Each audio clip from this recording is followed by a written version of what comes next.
దావీదు గారు వ్రాసిన 37వ సంకీర్తన 37వ సంకీర్తనలోని ప్రియులారా కొన్ని విషయాలను మనము ధ్యానం చేయబోతున్నాం.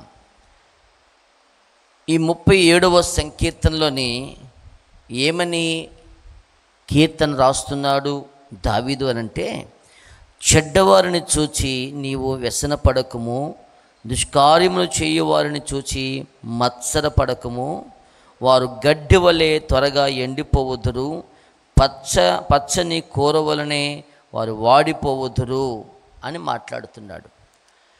అంటే చెడ్డవారిని చూసి ఎందుకు వ్యసనపడకు అని అంటున్నాడంటే, దేవునిలో ఎదుగుతున్న మనం, భక్తి చేస్తున్న మనం, మానక ప్రభుని ఆరాధిస్తూ మానక ప్రభుని స్తుతిస్తూ దేవుని యందు భయభక్తులు కలిగి దేవునిలో ఎదుగుతూ ఉన్న మనము భక్తిహీనులను చూసి వ్యసన పడకయ్యా అని రాస్తున్నాడు దావీదు.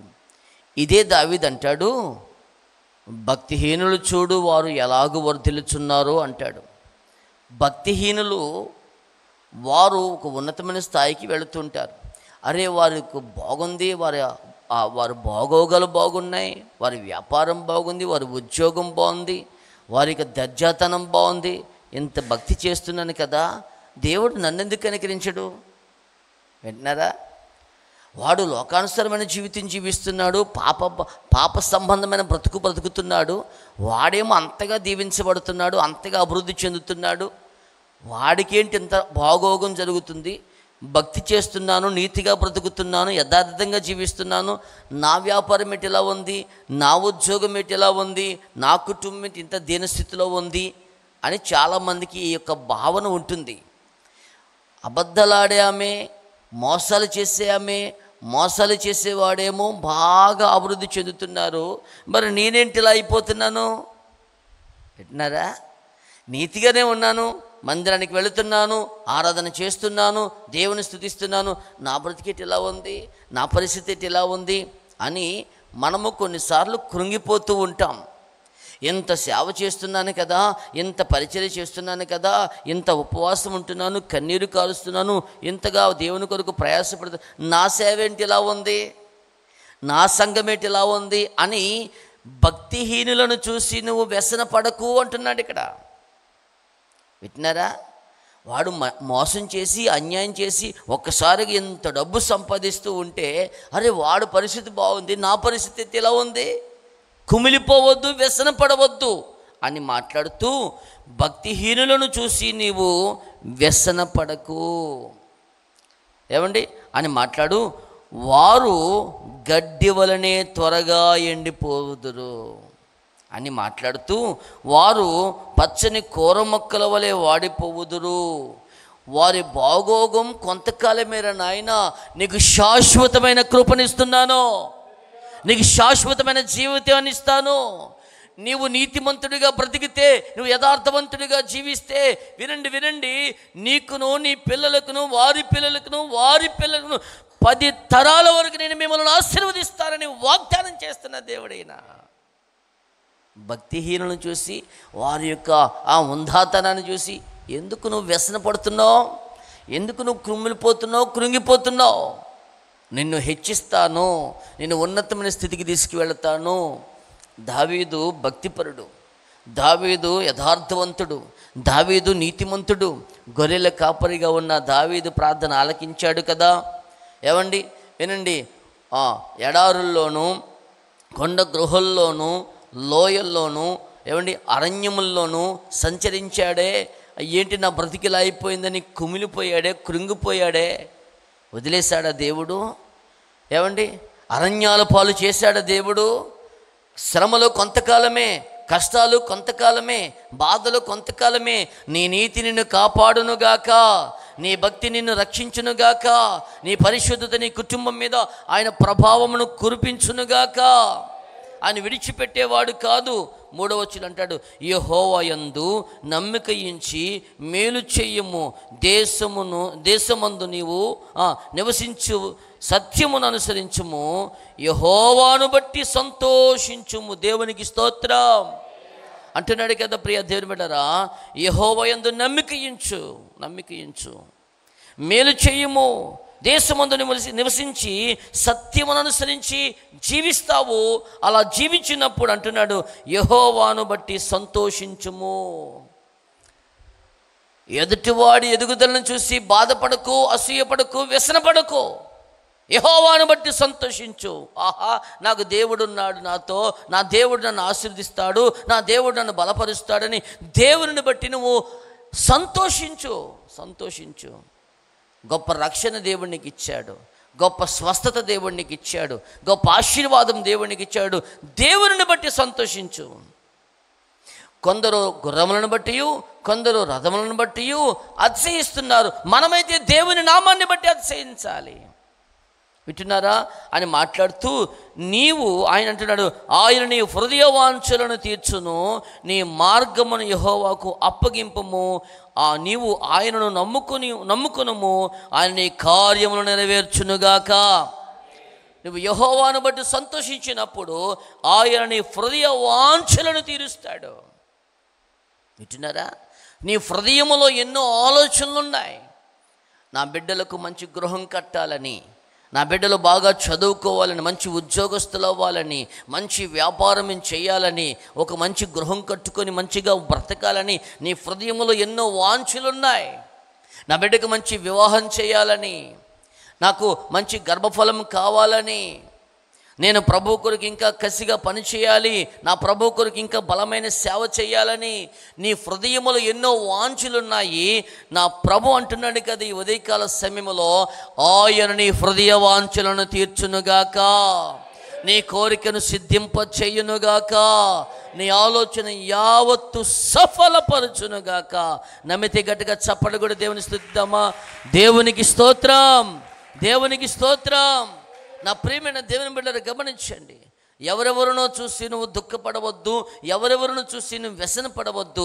నా ప్రభు నీకు ఇస్తాడన్నది ఖచ్చితంగా ఇచ్చునుగాక, నువ్వు పొందుకుంటావు. ఏమండి, కన్నీటితో విత్తువాడు, అమ్మ వింటున్నారా, కన్నీటితో విత్తువాడు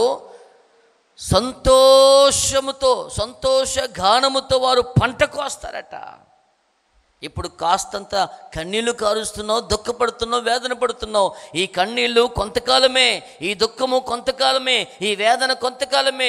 తుదకు నా దేవుడు నిన్ను మహా అభివృద్ధిలోనికి నడిపించునుగాక. నువ్వు కార్చిన కన్నీరు, చేసిన ప్రార్థన వృధా కాదు, క్రీస్తునందు ప్రయాస వ్యర్థము కాదు. ప్రియ దేవుని బిడ్డలారా గమనించండి. కనుక ఈ ఉదయకాల సమయంలో నీ మార్గములను ఆయనకు అప్పగించుకో. ఆయన నీ మార్గములన్నిటినీ సఫలపరుస్తాడు. ఏమండి, ఆయన నీ కార్యములను నెరవేరుస్తాడు. ఆయన ఏమండి వెలుగు వలనే నీ నీతిని మధ్యాహ్నం వలె నీ నిర్దోషత్వమును వెల్లడిపరచును. యెహోవా ఎదుట మౌనముగా నుండి ఆయన కొరకు కనిపెట్టుము. ఆయన మార్గమును వర్ధిల్ల చేస్తాడు. ఏమండి, చూచి వ్యసన పడకము, దురాలోచనలు నెరవేర్చు వారిని చూసి వ్యసన పడకు. వినండి నా ప్రియ దేవుని బిడ్డలారా, ఆయన నీ మార్గాన్ని వర్ధిల్ల చేస్తాడు. ఏమండి, దురాలోచనలు నెరవేర్చు వారిని చూసి వ్యసన పడక. వారి ఆలోచన, వారి యోచనలన్నీ కూడా దురాలోచన, పనికి మాలిన ఆలోచనలు. వారి ఆలోచన చూసి నువ్వు వ్యసన పడకు. అసలు వాడు గొడవ నీకెందుకు? అందుకనే దావీదు, దుష్టుల ఆలోచన చొప్పున నడువక, పాపుల మార్గమున నిలువక, అపహాసకులు కూర్చుండే చోటను కూర్చుండక, యెహోవా ధర్మశాస్త్రమనందు ఆనందించుచు దివారాత్రములు ధ్యానించాడు గనుక ధన్యుడయ్యాడు, దీవించబడ్డాడు. ఇజ్రాయేలు దేశానికే చక్రవర్తి అయిపోయాడు, మహారాజు సింహాసనం ఎక్కి కూర్చున్నాడు. దేవుని నమ్ముకున్న వారిని దేవుడు ఎన్నడూ విడిచిపెట్టేవాడు కాదు. ప్రియులరా, ఏమండి, ఈ లోకంలో మనుషులను విడిచిపెడతారు, కానీ దేవుడు విడిచిపెట్టేవాడు కాదు. యోసేపు దేవుని నమ్ముకున్నాడు, యోసేపు దేవునికి లోబడి జీవిస్తున్నాడు, యోసేపు దైవభక్తిలో కొనసాగుతున్నాడు. తన నీతిగా, యథార్థంగా, పరిశుద్ధమైన జీవితం జీవిస్తూ ఉన్నప్పుడు ఏమండి, తను ప్రేమించే అన్నలే యోసేపును కొట్టేశారు, అసూయ ద్వేషాన్ని వెళ్ళగక్కారు. ఆ యోసేపు అన్నలే ఐగుప్తు దేశానికి అమ్మేశారు. ఏమండి ఇంటికి దూరం అయిపోయాడు, కుటుంబానికి దూరం అయిపోయాడు, ఒంటరివాడైపోయాడు. అయినా దేవుడు యోసేపుకు తోడుగా ఉన్నాడు. దేవునికి స్తోత్రం. దేవుడు యోసేపుని విడిచిపెట్టలేదు.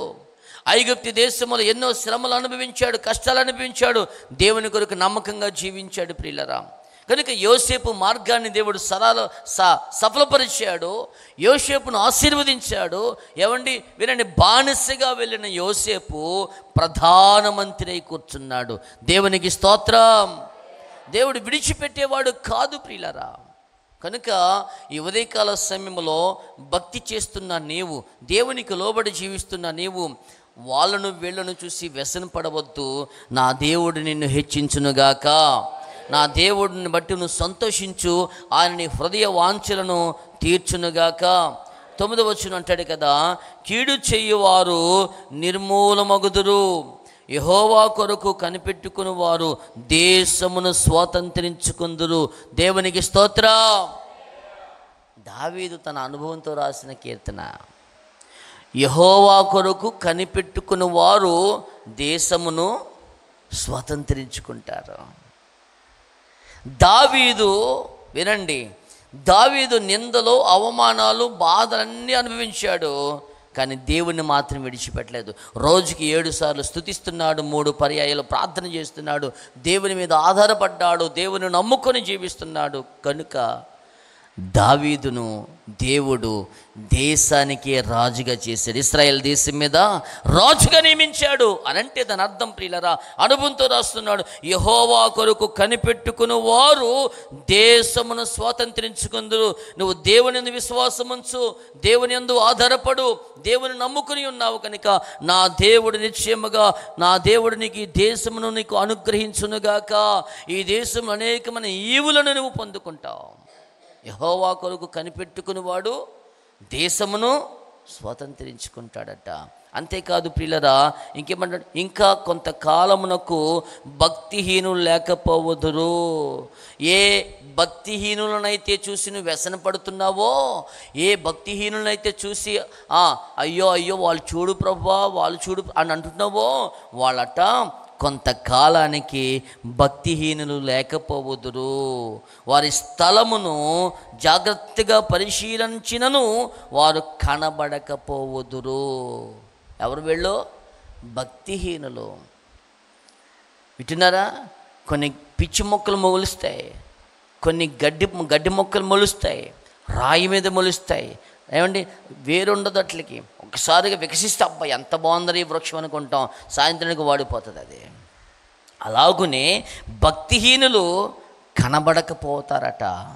ఏమండి వినండి, వారిని జాగ్రత్తగా వారి స్థలాలను పరిశీలించినను వారు ఏమవుతారట?